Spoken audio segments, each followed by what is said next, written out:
Bom dia, tudo bem? A mensagem que Deus colocou para mim hoje, ela diz assim: a única coisa que todos os dias devemos pedir para Deus é perdão.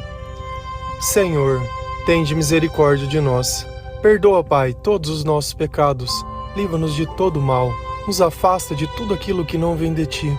Nós agradecemos, Senhor, por mais esse dia, pela Sua presença, pelo alimento, pelas vestes. Aceita, Senhor, essa nossa oração, pois nós Te amamos, bendizemos, adoramos. Somente Tu é o nosso Deus e em Ti confiamos. Eu acredito que sempre que a gente pensa em oração, a gente acredita que é pedir alguma coisa. Dificilmente você vai associar a palavra oração a outra coisa que não seja um pedido ou uma conversa. A melhor maneira que nós deveríamos ter de associação dessa palavra é justamente conversa. E a coisa mais importante que Deus pode nos dar não é nada material. E às vezes a gente gasta muito tempo pedindo coisas materiais, pedindo de repente uma cura, pedindo de repente uma coisa que mostra apenas uma única coisa, que nós estamos apegados demais a esta vida e esquecendo um pouco da eternidade e das promessas de Deus. A cura do corpo é boa? É claro. Ninguém quer viver com dor. Prosperidade é bom? É claro também. Ninguém quer viver passando necessidade. Só que seja na necessidade ou seja na doença, Deus ele é mais importante ainda que qualquer uma dessas duas coisas, porque Ele me faz suportar todas elas. Quantas vezes você não teve o corpo são, não tinha nenhum tipo de enfermidade, mas não conseguia sair de uma cama, ou não conseguia saber o valor das coisas que tinha? Quantas vezes não teve mais dinheiro do que precisava e gastou com coisas tolas e desnecessárias e no fim acabou ficando sem? Então a gente ter essas coisas na nossa vida não garante que nós teremos uma vida. Só que o que me impediu de viver essa vida? Foram justamente os meus pecados. E o que é o pecado? Pecado é toda vez que eu simplesmente me esqueço de Deus e vivo a minha vida como se ela fosse simplesmente isso, simplesmente buscar os meus interesses. Quando eu esqueço aquilo que Deus diz que é certo ou errado e simplesmente também faço de conta que aquilo não é importante. Todas as vezes que nós desprezamos os ensinamentos de Deus, nós pecamos. Todas as vezes que nós deixamos de amar, nós pecamos. Todas as vezes que nós poderíamos fazer o bem e nós não fazemos, nós pecamos. E o pecado é justamente isso. Deixar que Deus abençoe a vida de outra pessoa através da sua vida. O pecado é esquecer de Deus. É não pensar naquilo que você faz, simplesmente pensar naquilo que você quer. Quando a gente coloca os nossos objetivos acima de tudo, não importando o que eu faça, não importando o que seja necessário para conquistar aquilo que eu desejo, eu vou fazer o que for até as últimas consequências. E a pergunta sempre: vale a pena? Vale a pena viver com aquela culpa? Vale a pena viver com o peso na consciência? Será que essa é a vida que vale a pena ser vivida? Não vale.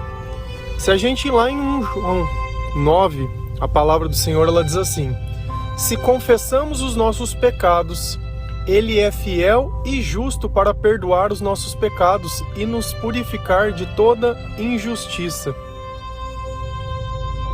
Confessar os meus pecados, admitir a minha culpa. Não simplesmente colocar a culpa em alguém, mas admitir a minha culpa. O tempo todo, se você olhar numa discussão entre pessoas, alguém está querendo a razão. Não, mas eu tenho a razão. Então, se eu tenho a razão, eu tenho o direito de fazer o mal e é como se ele não fosse mal. A razão, ela não te dá o direito de fazer o mal. A razão, ela não dá o direito de falar o que você quiser. A razão, ela não significa nada. Você sabe por quê? Porque o amor, ele desconhece a razão. A misericórdia de Deus, ele não usa dos nossos conceitos. Ele não usa dos nossos julgamentos. Então, a partir do momento que eu olho a minha vida, eu olho as minhas atitudes e tudo que tem acontecido comigo e tudo que eu tenho sentido de negativo, e baseado nisso, eu encontro um arrependimento. E aí eu começo a conversar com Deus. Tem doutrinas que fazem a confissão, vou me confessar com o padre. Tem. Só que o importante não é você conversar com o padre, com o pastor, com o amigo ou quem for. O importante é essa consciência. Porque o que adianta você ir lá confessar alguma coisa, sendo que de repente você pode estar escondendo outras? O coração quebrantado, ele vai falar o que a boca tiver cheio. E não só naquele momento, mas no momento que ele sentir. Às vezes quem está precisando ouvir as tuas desculpas não é o padre, é outra pessoa. Então não adianta a gente simplesmente criar um roteiro. Para mim me confessar eu tenho que ir no padre. Se eu não confessar pro padre não vale. Para Deus tudo vale, quando é feito com amor. A gente tem que tirar esses conceitos malucos da cabeça da gente. Senão a gente acaba criando um único jeito de chegar em Deus na época da pandemia. Que não estava tendo missa, nós não estávamos podendo frequentar a igreja, não estava podendo fazer nada. E aí? Aí não se confessa? Aí não tem pecado? Não, aí não tem pecado, aí não tem problema. Será que se tivesse alguém dentro da tua casa e você tivesse feito algo chato, tivesse conversado com essa pessoa e falado, olha, você me desculpa, eu me descontrolei, acabei me deixando levar, você me perdoa? Será que isso também não vale para Deus? Será que quando a gente se retrata com a própria pessoa que nós ferimos, isso também não vale para Deus? E o curioso é que isso não tem escrito na Bíblia, que eu tenho que ir num padre me confessar. Não tem. E aí a gente acaba criando umas maluquices que é maluco.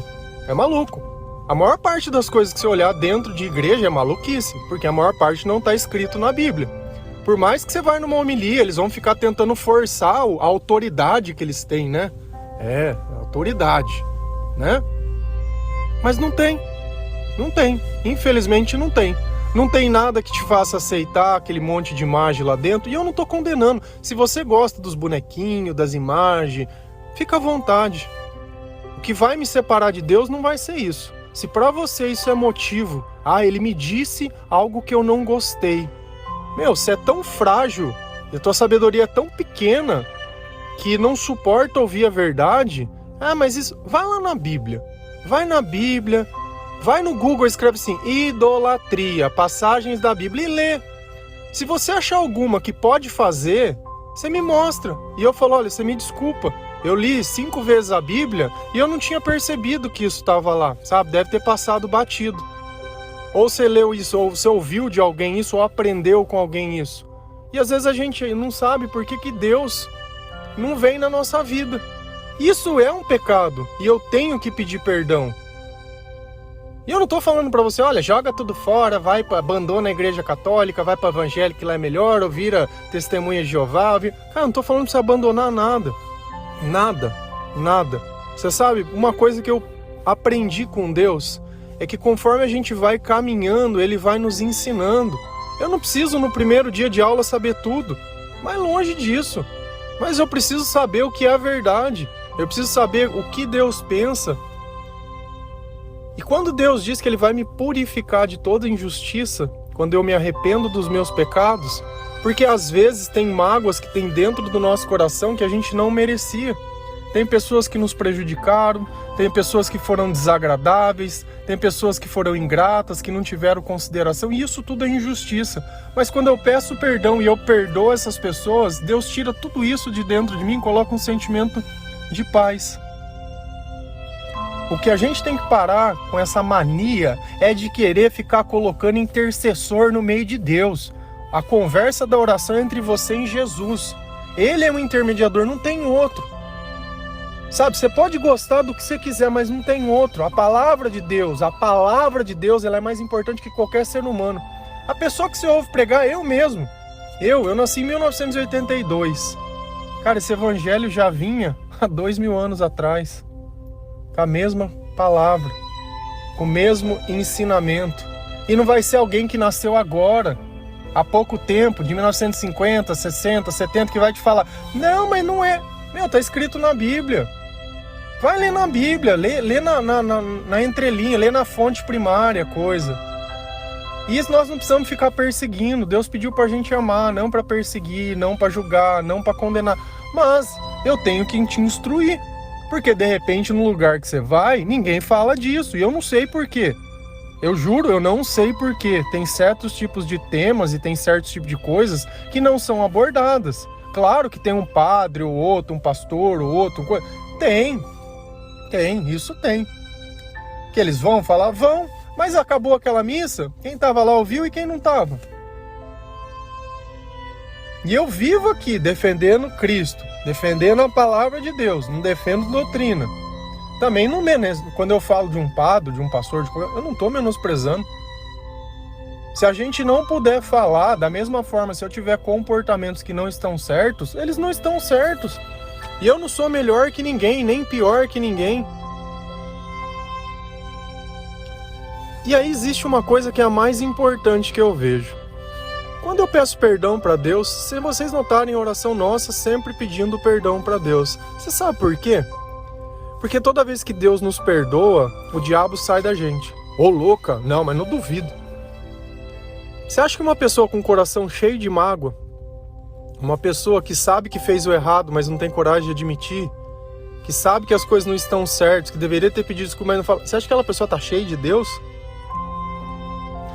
Lá em Atos dos Apóstolos, versículo 26, 18, a palavra diz assim: para abrir-lhes os olhos e convertê-los das trevas para a luz, e do poder de Satanás para Deus, a fim de que recebam o perdão dos pecados e herança entre os quais são santificados pela fé em mim. A partir do instante que nós recebemos o perdão de Deus, Deus ele faz uma conversão das trevas para a luz.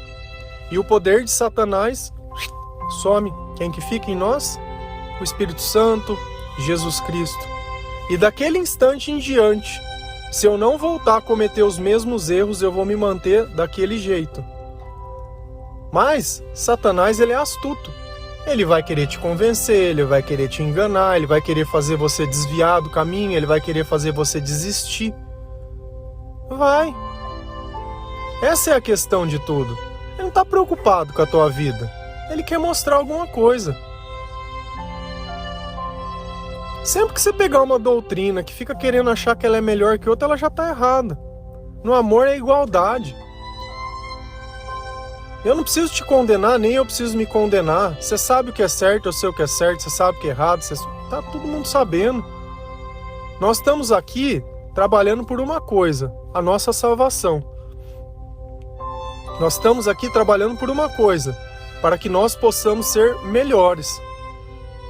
A primeira Bíblia que as pessoas veem somos nós mesmos. Nós somos a palavra de Deus viva daquilo que nós acreditamos.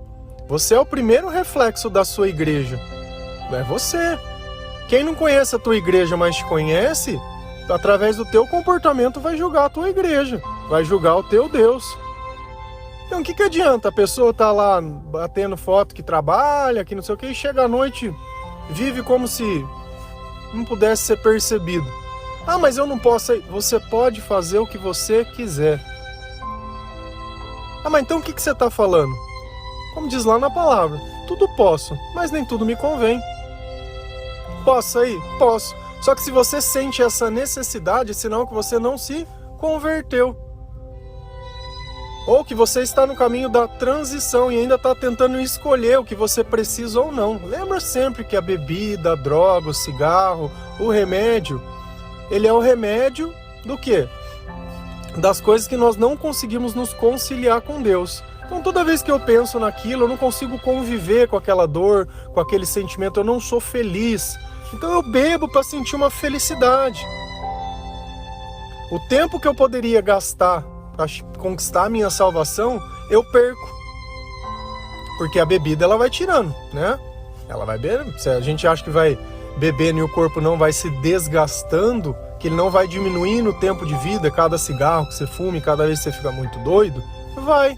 E é menos tempo para você se salvar.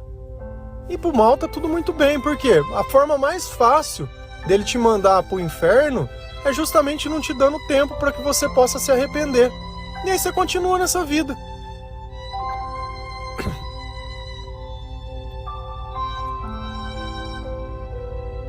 Arruma as tuas prioridades. Salvação é prioridade. Pedir perdão é prioridade. Você estando em paz com Deus, todas as outras coisas elas prosperam. Todas as outras coisas. A fé que nós temos em Cristo, ela nos santifica. Então tudo aquilo que nos tentava acaba não tentando mais. Tudo aquilo que a gente não conseguia viver sem, a gente acaba vivendo e vivendo bem. Você vai falar pra mim que depois de uma noite que você sai e bebe um monte, no outro dia você tá uma pessoa joinha, vai falar pra mim que você não passa mal, que não fica de ressaca, que não dá dor de cabeça, que não fica se sentindo ruim. Você sabe o que você fez com o outro dia? Você perdeu ele. Se Cristo te chamasse para ajudar alguém após uma noitada, você teria condição? Você teria 100% de capacidade para entregar para Deus? E às vezes a gente não sabe por que Deus nos usa. Porque você está o tempo todo interditado. Você quer tanto falar com Deus, mas está sempre interditado. Está sempre fora da casa, está sempre fora do cabide. E é normal. E aí vive. Abre a postagem de manhã, versículo da Bíblia, passagem. Chega à noite, tá maluquice. De manhã, quem pode acreditar nesse evangelho? Que não muda a nossa própria vida. Então a gente tem que tomar um lado. Tem que tomar uma escolha. Tem que fazer um partido. Ou você defende o certo e começa a viver o certo. Claro que nos primeiros dias vai ser estranho. Claro que nos primeiros dias vai parecer que você está perdendo alguma coisa. Vai. Por quê? Porque o mal ele tá dentro de você. E aí a gente começa a orar e conversar com Deus, e Deus vem nos purificando e vem tirando aquele sentimento ruim, tira aquela ansiedade, depois ele tira a tristeza, daqui a um pouco ele vai desmistificando as coisas. Eu começo a orar para a pessoa certa, esqueço os intercessor, começo a confessar para as pessoas certas. Pessoa certa é Deus. Ah, mas eu gosto. Pode fazer do jeito que você gosta, não tem problema nenhum. Isso daqui não é uma regra. Eu estou mostrando para vocês que existe liberdade. Onde tem o Espírito de Deus, existe liberdade. Toda vez que eu condiciono Deus a simplesmente existir de um jeito, sabe, que eu ponho o meu jeito, eu tiro o poder de Deus. Porque se não for do meu jeito, Deus não age. Se não for na pessoa que eu quero, Deus não coisa. E aí? E aí dá um tempo, você descobre um escândalo de alguma coisa dessa pessoa, e aí o que acontece com a tua fé? E é sempre assim que vai acontecendo as coisas. E eu não estou aqui para condenar aqueles que pecaram, que fizeram, mas Deus tem misericórdia de nós, e isso é muito bom. Então a vida ela é individual para cada um, a salvação ela é individual para cada um. O único que nós não vamos nos arrepender é de Jesus. De resto, todo mundo pode falhar, seja lá quem for. Seja lá quem for. Olha o teu pastor, teu irmão da igreja, a pessoa do seu trabalho, teu pai, tua mãe, todos com o mesmo olhar. Não coloca ninguém acima. Tava vendo um podcast lá, um negócio, o nego dando... eu fui pedir pro pastor abençoar a minha viagem. Cara, pastor, ou pedir pro padre abençoar, pede pra Deus, pra Jesus, misericórdia. Sabe, me dá um mal tão grande. E não tô tirando a autoridade do pastor, porque ele tem o trabalho dele, mas talvez tá errado. Eu o tempo todo eu falo pra vocês, olha, Jesus, falo coisas que eu sei que tem pessoas que não vão gostar, podia estar aqui pregando, beleza, vamos lá, tudo junto, amor, não, vou pregar a verdade, vocês não tem que estar presos em mim, vocês têm que estar presos em Deus. Daqui a um tempo, se eu não estiver aqui, vocês estão ligados em quem tem que estar ligado e não vão perder nada. Isso é o importante, vocês estarem ligados ao que tiver ligado. E Deus fala, tudo que estiver ligado na terra está ligado no céu. Então amém, se nós estamos ligados com Cristo na terra, nós estamos ligados com Cristo no céu. E assim tem que ser. Amém? Que Deus abençoe cada um de vocês. Que todos os dias, a primeira coisa que você peça em todas as tuas orações é que Deus tenha misericórdia e que Deus te perdoe. Se você fizer algo para alguém ou estiver chateado, peça perdão para essa pessoa. Ainda que faça muito tempo, ainda que você ponha milhões de motivos, se o Espírito Santo estiver dentro do teu coração, você vai falar isso com uma naturalidade, sem se importar com o comportamento. O perdão é algo entre nós e Deus, não entre nós e os homens. Amém? Deus abençoe, Deus tenha misericórdia de nós. Bom dia.